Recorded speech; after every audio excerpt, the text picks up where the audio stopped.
My name is Randy Kirk, and I wrote a book called Running a 21st Century Small Business, and one of the chapters in that book is called Why Businesses Fail.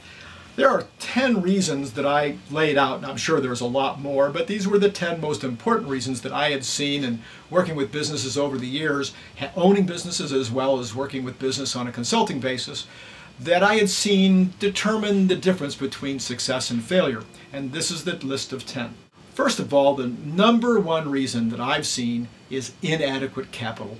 If you go into the business without enough money, or if somewhere along the way the business runs out of cash and runs out of the ability to raise more cash, this is probably the main reason that businesses fail. So you need to start with adequate cash, and then you need to be sure that if there are rocky roads ahead, that you find ways to come up with the adequate cash to keep the company going. Number two is that the product or service just isn't needed. Now that may seem obvious. How many times have people gone into business at the end of some great fad only to have the product no longer wanted or needed because of some major change in the marketplace, or maybe you just were wrong completely with your new product idea and it didn't go. Number three is underpricing. A lot of times I've talked to especially retailers and even sometimes service providers who believe they're going to take the market by storm because they can sell it for less than the competition. The reality is that almost all of the time the pricing has been determined by the market ahead of time, and there's a reason why other folks are selling it for more. Now, as a strategy to start out, selling under the market probably will work for a while, but there has to be a strategy downstream for changing that so that you have adequate margins to keep the company going. Number four in my list of reasons why companies fail, that's found in the book Running a 21st Century Small Business, which of course is available at Amazon.com and other booksellers. But the next one was excessive overhead.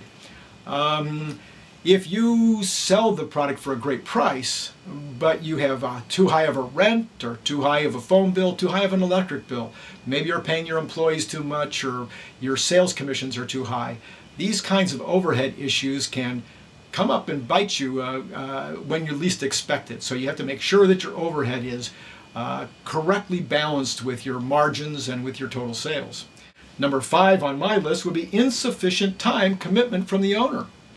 So you go into the business, how many times people tell me, oh, this is not going to take a lot of time, I can work a 40-hour week.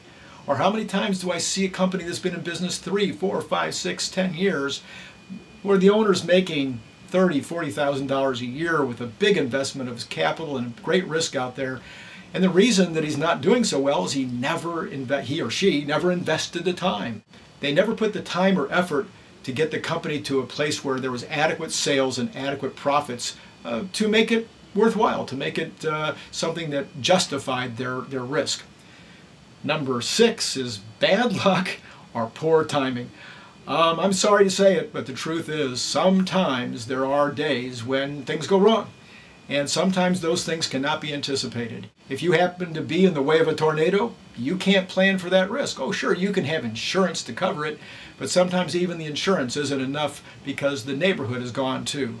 So bad luck, bad timing can certainly be number six on this list. Number seven is a poor understanding of the business. Sometimes businesses are handed down from father to son or daughter, or from mother to son or daughter. Sometimes a person decides they just want to be in business for themselves and they go buy a business that looks like a good deal. Or sometimes people open a business thinking they know a lot more than they actually do. So commonly, I would say the seventh most common reason that businesses fail is because they have an inadequate understanding of how to run that business. Number eight, this would be mostly retailers, would be a problem location.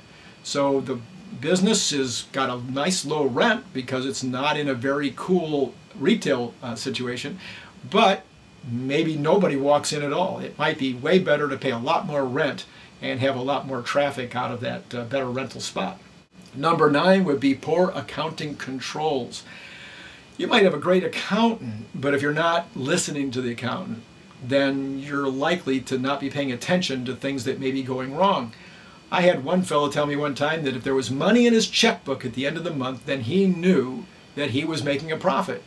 Of course, what he didn't think about was the fact that he had sold off a lot more inventory that month, and as a result, the money in his checking account was just a change of assets, not profit. So good accounting controls and listening to your CPA or your accountant are very important. Otherwise, you're likely to end up a business failure. And finally, internal theft. This would be number 10 on my list, is internal theft. There can always be that person who is looking honest on the outside, but who's walking off with some of your money or your product that you're just not aware of.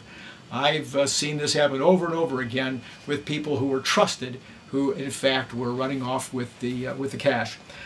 These ideas and hundreds more are all contained in Running a 21st Century Small Business. It's published by Warner Business Books, and it's available at your Amazon.com or any other similar bookseller.